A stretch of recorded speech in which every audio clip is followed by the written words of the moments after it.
All right, welcome back. Let's go live to Foley Square. We showed you some of the pictures of the protest before.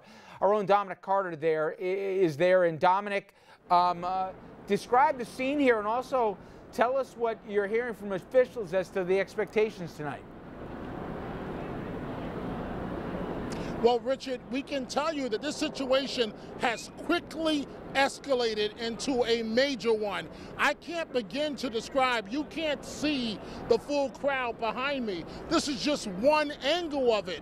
When I look off to the side, the streets all around Foley Square are now closed. And sources have told us, Richard, we don't know if this is going to develop, but sources that have accurate information have told us that civil disobedience is going to occur tonight, and they have told us on background that they plan to take the Brooklyn Bridge, which is only about 2 blocks from here. That could lead to a potential major conflict with the NYPD, because obviously one would think that they're not going to permit them to take the bridge. Within the matter of the last hour, Richard, this crowd has greatly grown.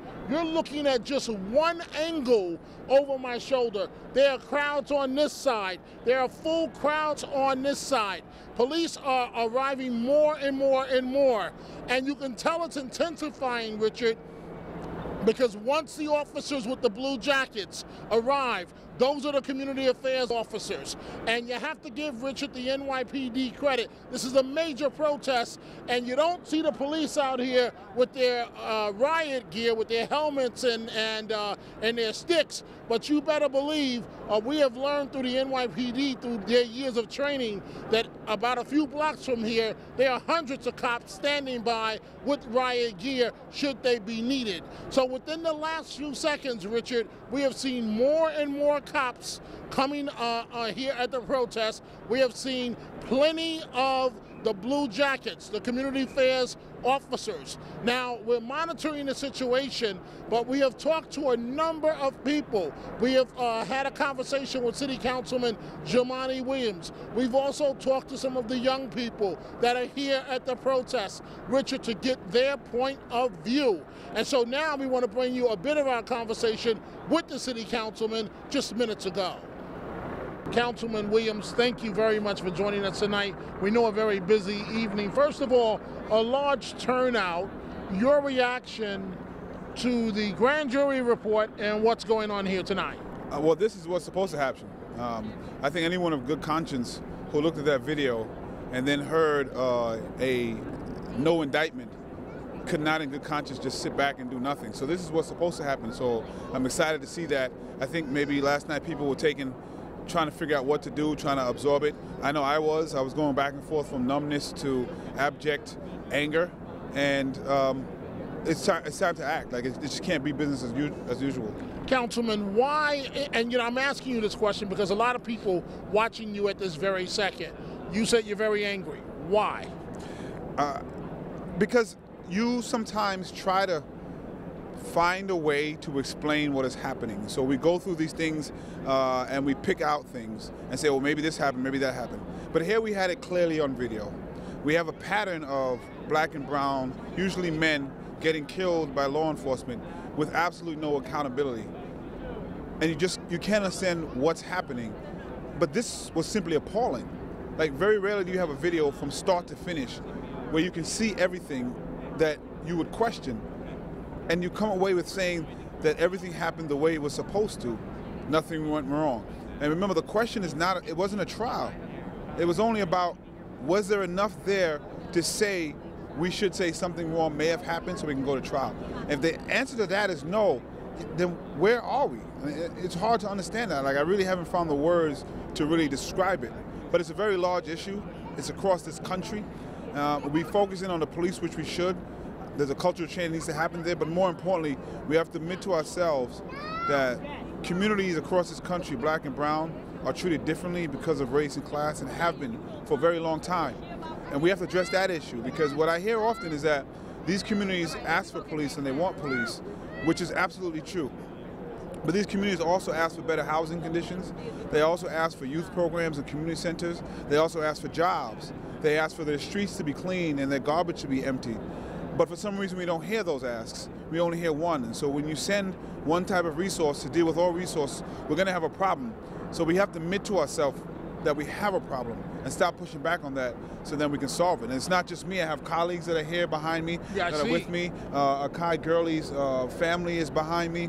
People who have experienced police brutality. Unfortunately, the young man as it relates to the shooting in the stairwell of the Brooklyn housing project. It's like each one of these things are getting worse than the other. Like you started with, we saw a wallet, we saw a gum wrapper or something, and then Ramali Graham, they kicked into his door and went into his bathroom and shot him. And now we have something on video. No violence. It wasn't a violent crime. He wasn't a threat to himself, the officers, or anyone around him. You're running out of answers. Councilman, I know you have to go, but there are so many things I have to ask you about quickly. One, Governor Cuomo was talking about overhauling the criminal justice, the grand jury process. Ed Mullins, the president of the Sergeants Police Benevolent Association, is saying, you know what, maybe there should be a special prosecutor so that there's no appearance of unfairness. Are you willing to give them credit tonight? If you have Ed Mullins, Governor Cuomo, and us saying there's a problem with the grand jury's process, you know you have a problem with the grand jury process. I would still step further. We have to overhaul the criminal justice system, period. We have to overhaul how we deal with crime and how we deal with issues in black and brown communities in general. Councilman, the mayor, as you know, had a live news conference today announcing retraining, if you will, additional training for 22,000 officers in the wake of this. Is that a step in the right direction? You can't sneeze at tree training. It's nothing to sneeze at. It is substantive. It is something that I think should have happened a long time ago. I'm glad it's happening now. At the same time, we need something that we can feel today. Accountability is where that can happen. What's going to happen to this officer that killed Eric Garner? What's going to happen to the officer that killed Akai Gurley? What's going to happen to the officers on the many videos that we've been seeing? We can do that today. They have the power to let these people be fired today and give a message of accountability. So I'm hoping to hear about that more. And again, I'm hoping to hear about how we're going to change how we address issues in the black and brown community. Last question, we both know that civil disobedience is right around the corner from these protests, with folks, if history is an indicator, with folks willing to get themselves arrested in protest. Is that what's going to happen tonight? Are you concerned that's what's going to happen I'm never tonight? concerned about civil disobedience. At a time like this, I think we have to encourage civil disobedience because it can't be business as usual. So you want to see the subways shut down and the highways shut down? I want to see uncomfortableness, and I want to see people feeling uncomfortable about what's going on because no one's listening. So I can never encourage destruction of property. I can't encourage things that I don't think will be constructive, but business as usual is not what I can encourage either. Quickly, is the criticism of the mayor by police unions fair, in which they feel that he's unfairly using his son, his African-American son? No, the police unions are ridiculous on many of the things that they say. City Councilman Jumaane Williams. Richard, let me show you something quickly before we go back to you. As we pan off, you can see the NYPD. They have their legal affairs people out here. They have the officers with the blue jackets on, which are community affairs. They are to diffuse situations whenever there's a confrontation. You can hear, and what we're going to show you right now is just one shot of the crowd. This is a small angle shot of the crowd that we're panning over to. This entire park area is now filled with people. Several blocks are filled with people off to the other side. You can hear the helicopters above, several helicopters, and hopefully this will continue, Richard, to be a calm situation. Sources have told us that they are expecting tonight civil disobedience.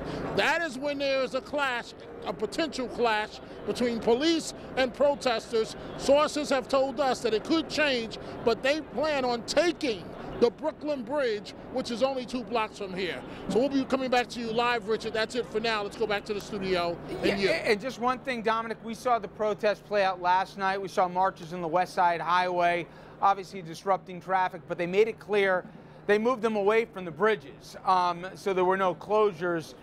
With the police presence there, they're not just going to let them go across the bridge, right? Excellent point, Richard. That's not going to happen. The NYPD is not just going to stand by and let you take control of the Brooklyn Bridge. But what's so scary, if you will, about this, the bridge is literally 2 blocks away in City Hall. Now, again, sources are telling us that that's what one of their plans happens to be. What's also potentially dangerous, the subway is right here.